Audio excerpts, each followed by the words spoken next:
사실 진짜 중요한 건 제가 항상 말씀드리지만 기업의 어떤 회사가 숫자가 가장 빨리 올라갈 것이냐, 성장률이 가장 높고 정말 기대치를 넘어서는 성장을 하면서 영업이익과 매출을 같이 성장시키는 회사가 무엇이냐, 이걸 찾는 게 제일 중요한 것 같아요. 결국 미국 시장이 하락한 것도 뭐 이익 수정치를 좀 화해했고 성장률을 낮췄잖아요. 그렇기 때문에 안 좋은 거지. 뭐 미국 매크로가 나빠도 만약에 미국에서 지금 이익 올리는 회사 있잖아요. 실제로 지금 그런 회사 많이 있어요. 그런 회사들은 막 올라가고 있습니다.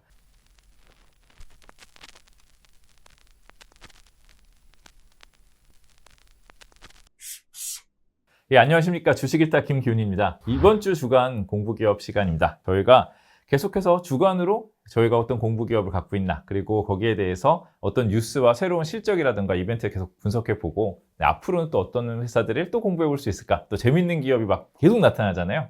글로벌 시장에 재밌는 기업 나타날 때만 소개해드리는 시간을 갖고 있는데, 지난주에는 저희 양회가 있었어요. 근데 저희 공부 기업이 주로 이제 홍콩에 상장된 중국 기업들이 많아서 좀 변동이 많이 있었습니다. 좀 다 좋은 방향으로 움직였어요. 미국 시장이 계속 힘든데 자금의 흐름의 이동에 의해서 유럽이나 좀 홍콩의 중국의 기업들은 좀 좋은 모습을 보이고 있습니다. 양회는 일상적이었던 것 같아요. 재정 적자율 4%, 뭐 경제성 5%, 좀 시틱증권 같이 중국 주요 증권사에서 예측한 대로 나왔어요.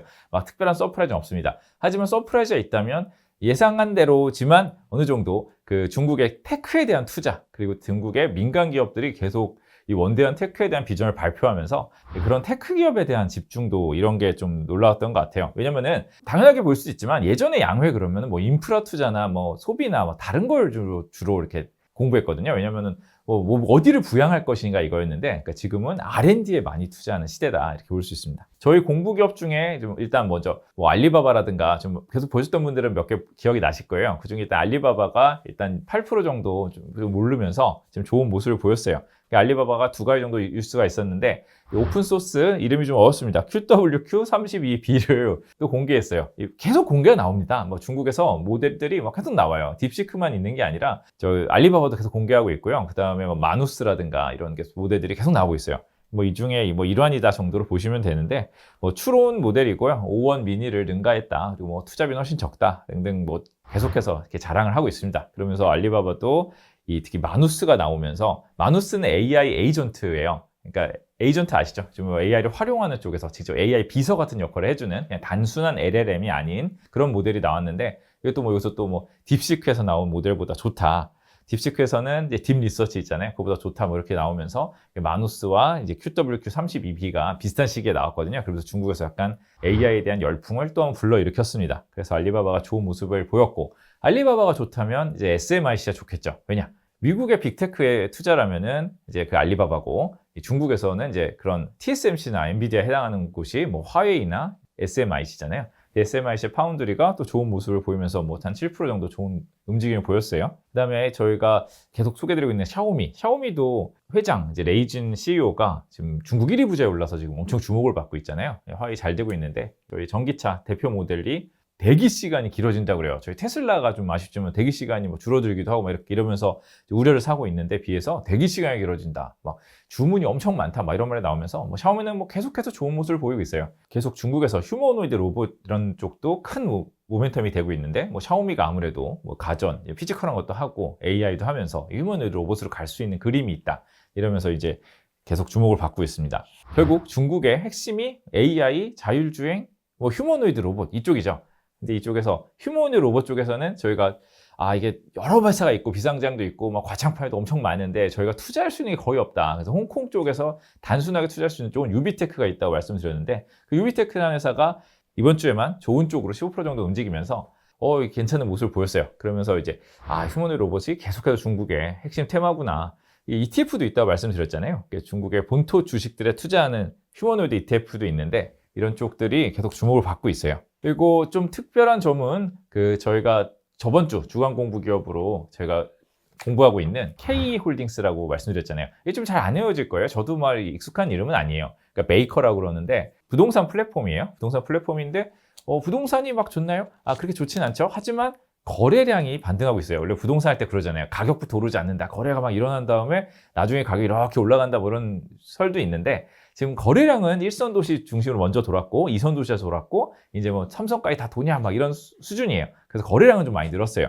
그런 상황에서 K홀딩스는 이 부동산 본업도 있지만 지금 테크 중심으로 움직이는 시장이잖아요. 부동산에서도 테크다. 그래서 KE홀딩스 이 회사를 좀 사람들이 많이 보고 있습니다. 그래서 이번 주에만 또 10몇 프로 정도 더 움직였어요. 그 전에 계속 오르고 있었는데 더 좋은 모습을 보였습니다. 그래서 이번 홍콩 테크에서 되게 주목을 많이 받은 회사입니다. 그래서 이 회사는 좋은 점이 기존 주택거래 사업이 약간 돌고 있다도 있지만 이 주택 렌탈 사업 등 신규 사업을 막 붙이고 있어요. 이 회사는 플랫폼 기업이기 때문에 이 부동산 쪽 플랫폼을 잡고 있거든요. 거기다가 여러 가지 부동산 관련 사업을 붙일 수 있어요. 그러니까 이런 이 플랫폼 기업의 이점까지 더해서 이 회사가 지금 좋은 모습을 보이고 있습니다. 그 외에 뭐 자율주행 관련 기업, 호라이즌 로보틱스나 뭐 저희가 뭐 계속 말씀드린 뭐 전기차의 샤오펑 이런 회사들도 저번 주에 굉장히 훌륭한 모습을 보이고 있어요. BYD 정도만 먼저 갔기 때문에 좀 쉬고 있는 모습입니다. 저희가 주간 공부 기업 한 8개 정도씩 있는데 그걸 좀 빠르게 리뷰를 한번 해드렸습니다. 뭐 뉴스가 좀 제법 있었어요. AI 발표 뉴스가 계속 있었고 그다음에 양회 관련해서 어떻게 해석해야 되느냐 이런 부분도 저번 주에 있었기 때문에 뭐 저번 주는 좀 이 홍콩 중심으로 투자할 때 뭐 이슈가 좀 많았고 뭐 변동성도 컸던 주였던 것 같아요. 저희가 이번 주에는 어떤 지표나 이런 뉴스들을 봐야 될 것인가 이걸 먼저 좀 한번 말씀을 드려보고요. 그 다음에 그렇다면 이번 주에는 어떤 기업을 볼 것인가. 이번 주에 변동이 별로 없어요. 좀 비슷하게 가져가려고 하는데 뭐 새로 좀 소개해드릴 만한 재밌는 회사들이 있어서 그걸 좀 간단히 말씀드리려고 합니다. 저희가 지금 중국 홍콩 기업을 막 계속 소개하고 있기 때문에 처음 보신 분은 저희가 뭐 홍콩 기업을 중심으로 하는 채널인가 뭐 이렇게 보실 수도 있는데요. 작년이나 연초까지는 거의 미국 기업만 봤어요. 그러니까 미국과 중국 G2의 기업들을 많이 보고 있는데 꼭 뭐 G2만 봐야 되는 건 아니지만 저희가 이쪽 중심으로 보고 있고 지금은 2월부터 미국의 시장에 의도된 경기 둔화라든가 좀 어려움이 있기 때문에 약간 중국 홍콩으로 가 있고 이쪽에서 부각되는 부분들을 지금 보고 있어서 그런 거지 저희가 그런 나라에 대한 이런 편견이나 이런 집중도는 사실 없습니다. 그래서 미국에 대해서도 항상 계속 말씀을 드리고 있는데요. 그러니까 미국에서 지금 이번에 봐야 될 부분은 일단 주간의 CPI, PPI 이런 물가 지표가 나오고요. 그러니까 미시간 이런 인플레이션 기대치 이런 것도 나옵니다. 그러니까 CPI, PPI는 좀 평범할 것 같아요. 뭐 약간 둔화를 좀 예측하더라고요. 그래서 뭐 크게 나쁘게 나오지는 않을 것 같은데 좀 걱정할 부분은 오히려 인플레이션 기대 쪽이에요. 인플레이션 기대는 사실 기대고 진짜 CPI는 진짜 CPI잖아요. 그래서 예전엔 CPI 훨씬 중요해 봤어요. 근데 왜 갑자기 기대치를 보나? 이거는 관세 효과 때문인 것 같아요. 관세는 몇 달에 걸쳐서 인플레를 올리잖아요. 지금 올라가지 않아요. 오늘 관세 때려도 그럼 물건값을 막 마트에서 관세 때렸대 막 오늘 막 택 바꿔 이렇게 하지 않잖아요. 관세 때린 거 재고가 떨어져야 이제 재고 다음에 비싸게 들어온 거 관세 내고 들어온 거를 하고 4개월 걸립니다. 그렇기 때문에 기대치부터 올라가요. 올라가겠네 이런 생각이 드는 거예요 처음에. 그렇기 때문에 미시간 인플레 기대 이런 게 중요해요. 뭐 컨퍼런스 보드에 뭐 이런 거 다 그런 기대치들을 보는 게 중요한데 그게 기대치가 저번 달에 엄청 많이 올랐어요. 저번에 엄청 많이 올라가지고 뭐 이렇게 오르는 거 이거 오류 아니야? 약간 이런 얘기가 있었을 정도예요. 그렇기 때문에 미시간 1년 인플레이션 기대치를 이번에 또 발표한 거 꼭 잘 보셔야 됩니다. 계속해서 올라간다면 좀 시장에 악영향을 줄 거고요. 당연히 뭐 좀 진정된다면 저번에가 좀 잘못된 거 아니야? 이러면서 좀 내려올 수 있어요. 그러니까 이번 미국 지표의 재밌는 점들은 미국 지표가 나올 때마다 미국 분석가들이 하는 얘기인데 이 정치 색깔에 따라 완전 달라진다는 거예요. 예전엔 이 정도까지 갈린 적은 없었습니다. 근데 트럼프 정부 때 확연히 갈려요. 트럼프의 지지자들은 모든 걸 좋은 쪽으로 해요. 인플레 내려갈 것이다. 트럼프가 인플레 잡을 거니까. 그리고 경제 성장이 좋아질 거다. 트럼프가 친기업들로 경제를 잘할 거니까. 민주당에서는 관세를 때리는데 인플레가 왜 떨어지냐? 인플레 올라간다. 그리고 트럼프 저렇게 하면은 경제 안 좋아진다. 그래서 둘 다 무조건 나쁜 쪽으로 해요. 근데 민주당 지지자에 나쁘게 설문하는 게 굉장히 폭이 강력하더라고요. 그래서 좀 나쁘게 나오고 있습니다. 미국 지표가요. 이게 미시간 인플레도 당연히 이제 민주당 지지자 쪽에서 인플레가 크게 올라간다고 막 설문하고 있어요. 그래서 이렇게 빨리 올라간 적이 없다고 싶을 정도로 인플레가 빨리 기대치가 올라오고 있습니다. 그리고 하나 더 말씀드리면 3월 14일 정도에 이제 정부 지출에 대한 데드라인이 나올 거예요. 이게 사실 뭐 이슈가 크게 되진 않았어요. 뭐 지금 너무 큰 이슈들이 많은데 이 정부가 지금 셧다운 될 수 있어요. 그렇지만 3월 14일 얼마 며칠 남지 않았고요. 이 민주당이 당연히 지금 소수잖아요. 공화당이 지금 잡고 있는데 그 문제는 민주당이 이거를 지연시킬 수 있거든요. 필리버스터를 할 수 있는데 그걸 상원에서 필리버스터를 못하게 하고 뚫고 이걸 통과시키려면 공화당이 민주당의 표를 7표는 가져와야 된다고 하더라고요.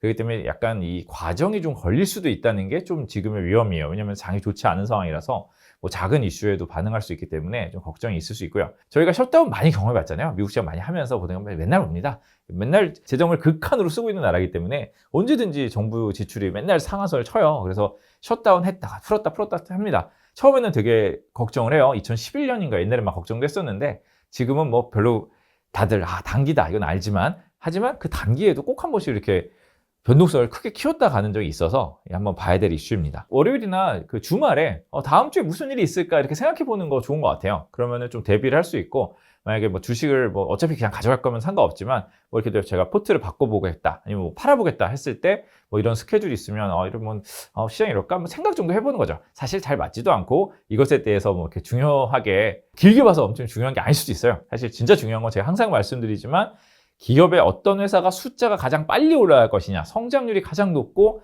정말 기대치를 넘어서는 성장을 하면서 영업이익과 매출을 같이 성장시키는 회사가 무엇이냐, 이걸 찾는 게 제일 중요한 것 같아요. 결국 미국 시장이 하락한 것도 뭐 이익 수정치를 좀 화해했고 성장률을 낮췄잖아요. 그렇기 때문에 안 좋은 거지. 뭐 미국 매크로가 나빠도 만약에 미국에서 지금 이익 올리는 회사 있잖아요. 실제로 지금 그런 회사 많이 있어요. 그런 회사들은 막 올라가고 있습니다. 이걸 찾는 게 가장 중요한데, 그래도 뭐 저희가 공부하는 관점에서 이런 어려움이 있을 수 있다. 그럼 놀라지 않을 수도 있고요. 그런 걸로 같이 공부해 보려고 합니다. 저희가 중국의 공부 기업을 많이 지금 제시드리고 있는데, 그러니까 전체적으로 지금 좋은 흐름이었고요. 지금 근데 많이 유지해 보려고 해요. 이번에는 크게 바꾸지 않으려고 합니다. 근데 저희가 갤럭시 엔터 정도를 좀 제외하고 이번에 믹쉐빙청이라는 회사를 한번 들어가 보려고 합니다. 사실 저희는 다 테크예요. 사실 미국 할 때도 주로 테크였잖아요. 근데 중국 할 때도 테크가 많아요. 그래서 대부분 테크 회사인데 안타스포츠 잠깐 봤었다가 뭐 갤럭시 엔터 좀 잠깐 보고 있었는데 이런 회사들은 좋지만 모르겠어요. 이렇게 좀 강한 성장률이 나올 것인가에 대해서 좀 고민이 있는 것 같기도 해요. 왜냐면은 소비재는 이 정말 인기 품목은 진짜 많이 성장하지만 전반적인 소비재가 다 올라갈 수 있는 중국의 환경은 아닌 것 같기도 합니다. 그래서 무엇이 인기가 있을까? 바꿔 말하면 이익 성장률이 크게 나올 것, 출점이 많이 되는 프랜차이즈, 이런 게 무엇일까를 보고 있어요. 제가 하이디라 이런 것도 옛날에 굉장히 좋아했거든요. 지금도 좋아하지만 하이디라가 출점을 지금도 엄청 하겠냐? 뭐 이거는 의문일 수 있어요. 근데 믹쉐빙청은 지금까지 출점 성장 속도가 엄청났습니다. 한 3, 4년 전에 뭐 10,000개 대여서 지금 4만 개 대가 됐어요. 4만 개 얼마 많은 거냐면 이 스타벅스가 한 4만 개입니다. 그래서 스타벅스, 맥도날드가 이렇게 있었는데 거의 이런 상황에서 추격을 합니다. 그래서 지금 거의 능가하는 수준까지 왔어요. 그래서 이렇게 성장을 빨리 하지? 포인트가 몇 가지 있는데 이 밀크티라는 산업이 중국 생각보다 굉장히 커요. 지금 차 마실 것 같죠? 굉장히 고급 차에다가 따뜻하게 해가지고 뭐 중국인은 따뜻한 걸 마신다. 뭐 맞는 말이기도 한데 그건 차관이라고 굉장히 비싼 데서 어떤 고급 문화로 즐기는 부분이고요. 중국에도 젊은 분들이 막 따뜻한 차만 마시진 않죠. 다 밀크티로 막 얼음 넣고 갈아서 막 우리랑 똑같이 마십니다. 근데 그런 것 중에 그런 산업이 믹쉐빙청만 있는 건 아니고 막 되게 많이 회사 너무 많아요. 근데 1위고요. 그리고 가장 가성비 높게 싸요. 엄청 쌉니다. 저가로 공략을 잘했어요. 가장 싸게 정말 하지만 맛있게 이렇게 해서, 그리고 분위기도 좋고요. 사람이 가장 많이 있어요. 실제로 가보시면 사람이 제일 많습니다. 그래서 이 회사가 제일 잘 되고 있고 공격적으로 출점도 하고 있는데, 이번에 가장 큰 포인트는 IPO에서 큰 돈을 모았고요. 그 돈을 공장에 투자해서 우리는 밀크티의 공급자가 되겠다고 해요. 전 이게 좋은 것 같아요. 이 지점으로 내가 제일 잘해 이걸로 승부하기에는 뭐 다른 밀크티 회사도 많잖아요. 여기서 어떤 회사가 인기를 끄는 품목으로 언제 역정할지 몰라요. 그렇지만 이 밀크티, 이 티의 산업은 중국에서 엄청 크다. 우리가 이 공급 밸류 체인을 잡겠다. 이것은 우리가 다른 회사에 공급할 수도 있잖아요. 이러면서 엄청나게 좋아질 수 있는 사업이기 때문에 지속성 측면에서 방향을 너무 잘 잡았다는 생각이 들더라고요. 그리고 워낙 또 홍콩이 좋을 때 IPO를 하면서 IPO 자금을 엄청 많이 끌어들이기 때문에 이 회사는 운도 좀 있는 것 같다. 그러면서 이 회사 지금 오너가 뭐 스타벅스 하워드 실주 CEO보다 돈이 더 많아졌대요. 그게 놀랍습니다. 밀크티 만들어서 30조 원 회사가 됐거든요. 대단한 것 같아요. 그래서 저희가 이번에 좀 이게 성장성이 있는 중국의 소비재가 아닐까, 그래서 한번 좀 공부를 해보려고 합니다. 그래서 이번 주간 공부 기업으로 공부해보려고 하고요. 그러니까 이런 회사들이 있어요. 그러니까 중국에 우리도 명동이나 이렇게 보시면은 용산 아이파크도 있고 막 팜마트라는 데가 있어요. 팜마트라는 회사가 그냥 이렇게 가보시는 게 제일 좋을 것 같은데, 그게 뭐 덕후 같은 걸 좀 합니다. 그런데 여기서 이게 어마어마한 성장을 했어요. 그러니까 중국 소비 성장률이 막 떨어지는 동안 자기 혼자 막 어마어마하게 올라갑니다. 그러니까 미국에도 그런 회사들 너무 많이 있죠. 미국에도 무슨 옛날에 막 카페인 음료 회사 막 올라갈 때 보면은 뭐 미국의 뭐 소비 성장과는 뭐 무관하게 어마어마한 속도로 올라갑니다.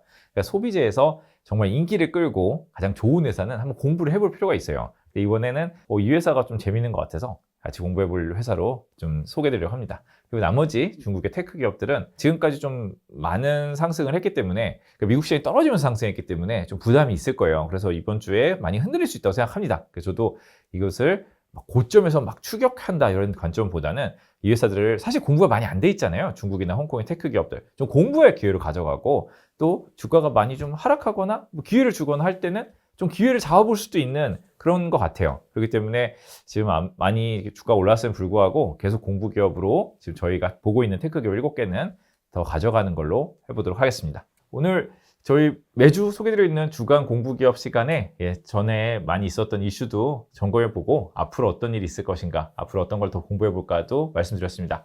앞으로도 주간 공부 기업은 이렇게 빼놓지 않고 계속 같이 해보려고 해요. 저희가 지금 미국 시장이 너무 어려워서 특히 성장주 중심으로 우리나라가 많이 투자한 종목 중심으로 특히 많이 어렵잖아요. 지금 어렵지만 이 새로운 기업도 공부하고 새로운 나라도 공부하고 이 다양하게 보면서 이 어려움을 좀 극복하면 또 미국이 항상 그랬잖아요. 우리가 많이 빠지면 매수 기회 주고 거기서 또 매수하면은 언제 그랬는지 살아나고 이런 기회도 있기 때문에 그 기회를 잡을 때까지 저희가 다른 걸 공부하면서 또 좀 더 그 기회를 극대화시킬 수 있는 그런 계기로 만들어 보려고 합니다. 오늘 말씀드린 뭐 새로운 회사도 있고 하니까요. 또 댓글로 질문 달아주시고요. 뭐 중국 기업 아니어도 아무 상관없습니다. 미국 기업이나 유럽 기업이나 다 질문 주시면 제가 댓글로 답변 드리면서 같이 공부해 보도록 하겠습니다. 감사합니다.